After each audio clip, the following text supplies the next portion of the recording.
പിതാവിന്റെയും പുത്രന്റെയും പരിശുദ്ധാത്മാവിന്റെയും നാമത്തിൽ ആമേൻ. ഇന്ന് മെയ് മാസം 28-ാം തീയതി ബുധനാഴ്ച. അമ്മേ പരിശുദ്ധമേ, അമ്മേ പരിശുദ്ധമേ, ദൈവമാതാവേ, കൃപാസനത്തിലൂടെ ഞങ്ങൾക്കും ഞങ്ങളുടെ ദേശത്തിനും അമ്മ മധ്യസ്ഥം തേടി തന്ന എല്ലാ അനുഗ്രഹങ്ങൾക്കും കൃപകൾക്കും ഞങ്ങളിപ്പോൾ ഹൃദയം നിറഞ്ഞ നന്ദി പറയുന്നു. അമ്മേ പരിശുദ്ധമേ, അമ്മേ പരിശുദ്ധമേ, ദൈവമാതാവേ, 2004 ഡിസംബർ 7-ാം തീയതി ഉച്ചകഴിഞ്ഞ് 2:30 കൃപാസനത്തിൽ സംഭവിച്ച അമ്മയുടെ പ്രത്യക്ഷപ്പെടലിനെ കുറിച്ച് തിരുസഭയ്ക്ക് സമർപ്പിച്ചിരിക്കുന്ന പഠനരേഖകളുടെ മേൽ സഭാത്മകമായ പഠനം ആരംഭിക്കുവാൻ ഞങ്ങൾ പ്രാർത്ഥിക്കുന്നു.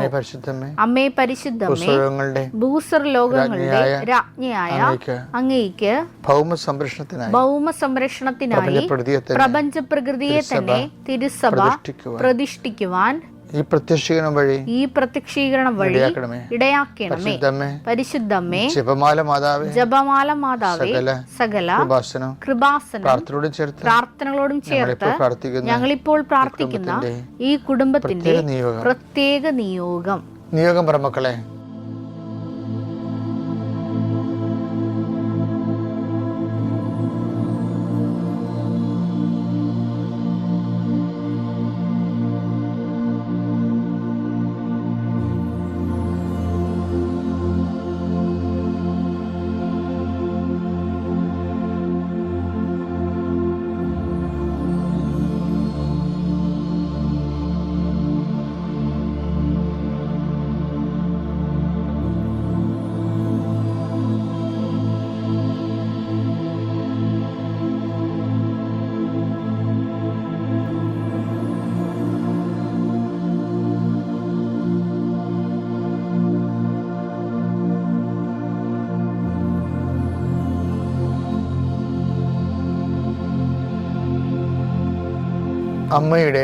അമ്മയുടെ പ്രത്യക്ഷീകരണത്തിന്റെ ഈ അനുഗ്രഹവേളയിൽ ഞങ്ങൾക്ക് സാധിച്ചു തരുവാൻ കനിയണമേ. ആമേൻ. വിശ്വാസ പ്രമാണം. സർവശക്തനായ പിതാവും ആകാശത്തിന്റെയും ഭൂമിയുടെയും സൃഷ്ടാവുമായ ദൈവത്തിൽ ഞാൻ വിശ്വസിക്കുന്നു. അവിടുത്തെ ഏകപുത്രനും ഞങ്ങളുടെ കർത്താവുമായ ഈശോമിശിഹായിലും ഞാൻ വിശ്വസിക്കുന്നു. ഈ പുത്രൻ പരിശുദ്ധാത്മാവിനാൽ ഗർഭസ്ഥനായി കന്യകാമറിയത്തിൽ നിന്ന് പിറന്ന് പൊന്തിയോസ് പീലാത്തോസിന്റെ കാലത്ത് പീഡകൾ സഹിച്ച് കുരിശിൽ തറയ്ക്കപ്പെട്ട് മരിച്ച് അടക്കപ്പെട്ട് പാതാളങ്ങളിൽ ഇറങ്ങി മരിച്ചവരുടെ ഇടയിൽ നിന്ന് 3-ാം നാൾ ഉയർത്ത് സ്വർഗത്തിലേക്ക് എഴുന്നള്ളി സർവശക്തിയുള്ള പിതാവായ ദൈവത്തിന്റെ വലതുഭാഗത്തിരിക്കുന്നു. അവിടെ നിന്ന് ജീവിക്കുന്നവരെയും മരിച്ചവരെയും വിധിക്കുവാൻ വരുമെന്നും ഞാൻ വിശ്വസിക്കുന്നു. പരിശുദ്ധാത്മാവിലും ഞാൻ വിശ്വസിക്കുന്നു. വിശുദ്ധ കത്തോലിക്കാ സഭയിലും പുണ്യവാന്മാരുടെ ഐക്യത്തിലും പാപങ്ങളുടെ മോചനത്തിലും ശരീരത്തിന്റെ ഉയർപ്പിലും നിത്യമായ ജീവിതത്തിലും ഞാൻ വിശ്വസിക്കുന്നു. ആമേൻ. സ്വർഗ്ഗസ്ഥനായ ഞങ്ങളുടെ പിതാവേ, അങ്ങയുടെ നാമം പൂജിതമാകണമേ. അങ്ങയുടെ രാജ്യം വരണമേ. അങ്ങയുടെ തിരുമനസ് സ്വർഗത്തിലെ പോലെ ഭൂമിയിലും ആകണമേ. അന്നു വേണ്ടുന്ന ആഹാരം ഇന്ന് ഞങ്ങൾക്ക് തരണമേ. ഞങ്ങളോട് തെറ്റ് ചെയ്യുന്നവരോട് ഞങ്ങൾ ക്ഷമിക്കുന്നത് പോലെ ഞങ്ങളുടെ തെറ്റുകൾ ഞങ്ങളോടും ക്ഷമിക്കണമേ. ഞങ്ങളെ പ്രലോഭനത്തിൽ ഉൾപ്പെടുത്തരുതേ, തിന്മയിൽ ഞങ്ങൾ രക്ഷിക്കണമേ. ആമേൻ. നന്മ നിറഞ്ഞ മറിയമേ, സ്വസ്തി. കർത്താവ് അങ്ങയുടെ കൂടെ സ്ത്രീകളിൽ അങ്ങ് അനുഗ്രഹിക്കപ്പെട്ടവളാകുന്നു. അങ്ങയുടെ ഉദരത്തിൻ ഫലമായി ഈശോ അനുഗ്രഹിക്കപ്പെട്ടവനാകുന്നു. പരിശുദ്ധ മറിയമേ, തമ്പുരാന്റെ അമ്മേ, പാപികളായ ഞങ്ങൾക്ക് വേണ്ടി ഇപ്പോഴും ഞങ്ങളുടെ മരണസമയത്തും തമ്പുരാനോട് അപേക്ഷിക്കണമേ. ആമേൻ. കർത്താവിന്റെ ഉന്നതമായ നാമത്തിന് സ്വസ്ഥം ചെയ്യുന്ന കർത്താവിന്റെ വിശുദ്ധ പൗരോഹിത്യത്തെ മഹത്വപ്പെടുത്തണമേ. കർത്താവെ, സഭയിലുള്ള സാന്നിധ്യം പ്രകടമാക്കണമേ. 39 വർഷം ഞാൻ അർപ്പിച്ച കൃപാനയുടെ യുഗതയാണ്. കൃപാസന അൾത്താറെ ജീവനോടെ പ്രത്യക്ഷപ്പെട്ട പരിശുദ്ധ അമ്മയുടെ മാധ്യസ്ഥത്തിലെ കൃപാസനത്തിന്റെ അൾത്താറെ നടന്ന 10,000-കണക്കിന് ആരാധന ശക്തിയാൽ ഞാൻ നിങ്ങൾക്ക് വേണ്ടി പ്രാർത്ഥിക്കുന്നു. അമ്മേ, ഇന്ന് ആശുപത്രി പോകുന്നവരെ സമർപ്പിച്ച് പ്രാർത്ഥിക്കുന്നു. ഇന്ന് പണ സമ്പാദനത്തിന് വേണ്ടി പോകുന്നവരുണ്ട്. കൊടുക്കാവുന്നും കിട്ടാവുന്നും പറഞ്ഞ പണം വാങ്ങിക്കാൻ പോകുന്നവരുണ്ട്. അവരുടെ ആശങ്ക അവിടെ ചെല്ലുമ്പോൾ അവർ വാക്ക് മാറല്ലേന്നായിരിക്കും. കർത്താവ്, നീ കൂടെ പോണേ, നിന്റെ ദൂതനെ അയക്കണമെന്ന് പ്രാർത്ഥിക്കുന്നു. അഡ്മിഷന് പോകുന്നവര്, അഡ്മിഷൻ എടുക്കാൻ പോകുന്നവര്, അഡ്മിഷന് വേണ്ടി കമ്പ്യൂട്ടർ വർക്ക് ചെയ്തിരിക്കുന്നത്, ആപ്ലിക്കേഷൻ സെൻഡ് ചെയ്തിരിക്കുന്നവർ, അവർക്ക് തെറ്റുണ്ടാകാതിരിക്കാൻ വേണ്ടി അവർക്ക് വേണ്ടി പ്രാർത്ഥിക്കുന്നു. ഈശോയെ, ഒരു ചെറിയ കോമാട് തെറ്റിൽ കോമ്പറ്റീഷൻ ബേസിൽ ചിലപ്പോൾ ആപ്ലിക്കേഷൻ തള്ളിപ്പോകുന്ന അവസ്ഥയിൽ അവരുടെ പരാധീനതകൾ നീ തന്നെ കർത്താവെ പരിഹരിക്കണമേ എന്ന് പ്രാർത്ഥിക്കുന്നു.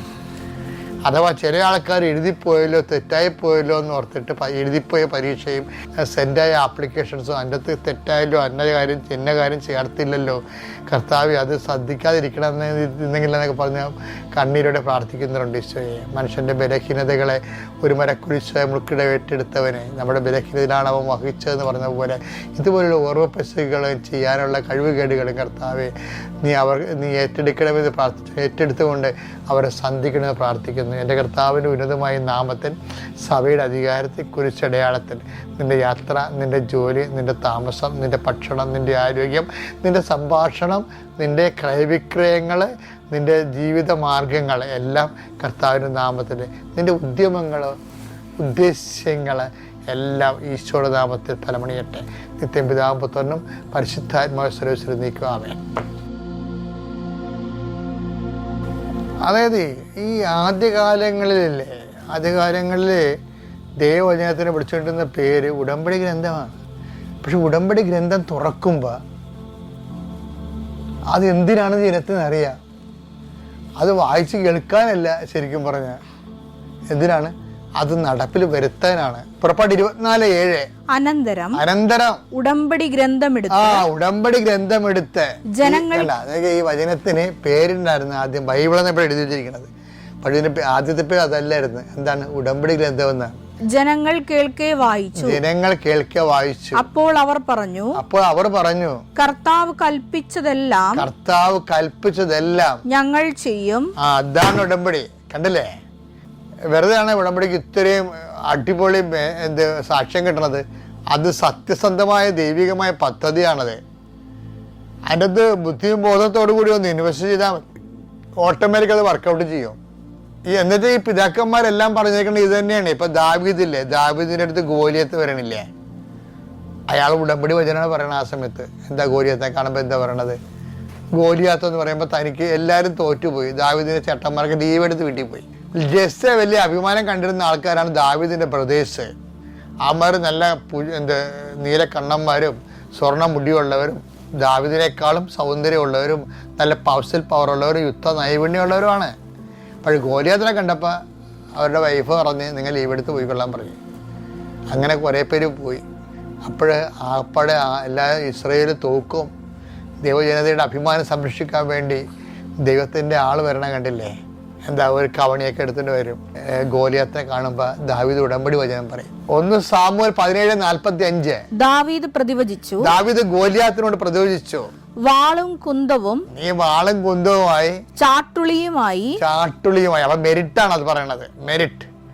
നീ വാളും കുന്തവും ചാട്ടുളിയും ആയുധങ്ങളായിട്ട് വരും. അതാണ് നിന്റെ മെരിറ്റ്. നീ എന്നെ നേരിടാൻ വരുന്നു. നീ എന്നെ നേരിടും. മെരിറ്റ് കൊണ്ടാണ് നീ എന്നെ നേരിടുന്നത്. ഞാനാകട്ടെ നീ നിന്ദിച്ച ഇസ്രായേൽ സേനകളുടെ ദൈവമായ സൈന്യങ്ങളുടെ കർത്താവിന്റെ നാമത്തിലാണ് വരുന്നത്. അതാണ് നോട്ട് ബൈ മെരിറ്റ്. നീ മെരിറ്റോടുകൂടി വരുന്നു. ഞാൻ എന്ത് ചെയ്യണം? ഞാൻ നിൻ്റെ മെരിറ്റ് കണ്ടിട്ട് പകക്കണില്ല. കഴിഞ്ഞ ദിവസം ഒരു സാക്ഷ്യം ഉണ്ടായിരുന്നു. ഞാൻ ഇൻ്റർവ്യൂ പോയപ്പോൾ ഞാൻ ഫസ്റ്റ് ടൈമാണ് ആ കമ്പനിയിലോട്ട് പോണത്. ഞാനവിടെ ചെല്ലുമ്പോൾ ആ കമ്പനി തന്നെയുള്ള 12 കൊല്ലം എക്സ്പീരിയൻസ് ഉള്ള ആൾ തന്നെയാണ് പ്രൊമോഷന് വേണ്ടി എൻ്റെ ഒപ്പം മത്സരിക്കണമെന്ന്. അപ്പോഴെന്താണ് അവർ ചെയ്യണത്? ഉടമ്പടി കാശുരെടുത്ത് മുത്തും, അമ്മേ നീ ഉണ്ടാകണമെന്ന് പറയുമെന്ന്. എന്നിട്ട് എന്ത് പറ്റി?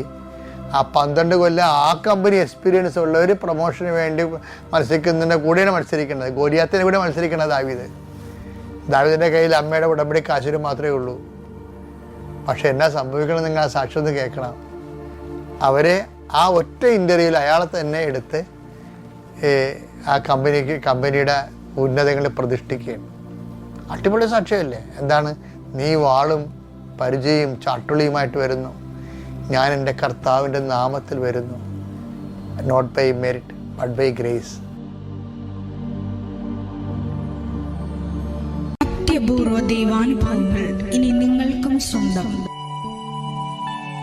ഈ യൂട്യൂബ് ചാനൽ ഇതുവരെ സബ്സ്ക്രൈബ് ചെയ്തിട്ടില്ലെങ്കിൽ ഇപ്പോൾ തന്നെ സബ്സ്ക്രൈബ് ചെയ്യുക. ഈ വീഡിയോ ഇപ്പോൾ തന്നെ നിങ്ങളുടെ സുഹൃത്തുക്കൾക്ക് ഷെയർ ചെയ്തുകൊണ്ട് കർത്താവിൻ്റെ പ്രേക്ഷിതരാകുക.